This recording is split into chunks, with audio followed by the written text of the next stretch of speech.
कभी रात के आसमान को देखकर सोचे हो, वहाँ जो तारे हैं वो सिर्फ रोशनी नहीं है, वो समय है, वो इतिहास है, वो तुम हो।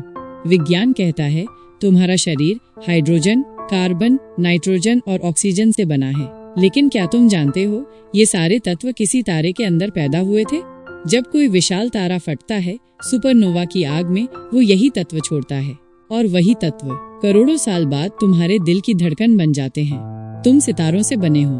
तुम सिर्फ इंसान नहीं हो, तुम ब्रह्मांड की सबसे जटिल कविता हो। क्वांटम फिजिक्स में एक शब्द है एंटेंगलमेंट। इसका मतलब है दो कण चाहे ब्रह्मांड के किसी भी छोर पर हों, फिर भी एक दूसरे से जुड़े रहते हैं। अगर एक पर असर हो, दूसरा भी उसी पल बदलता है। ये महज विज्ञान नहीं, ये एक रहस्य है। ये दिखाता है कि अलगाव एक भ्रम है। हम सब जुड़े हैं एक ही नेटवर्क में, एक ही चेतना की अलग अलग तरंगे। जब हम किसी कण को देखते हैं, वो अपनी स्थिति बदल लेता है। इसे विज्ञान के भाषा में ऑब्जर्वर इफेक्ट कहा जाता है। यानी जब तुम देख रहे होते हो तो तुम ब्रह्मांड के बिहेवियर को बदल रहे होते हो। तुम सिर्फ देख नहीं रहे, तुम ब्रह्मांड को आकार दे रहे हो। आधुनिक फिजिक्स कहती है ब्रह्मांड का हर कण एक कंपन, वाइब्रेशन है। हमारे विचार, हमारी भावनाएं सब एक फ्रीक्वेंसी है।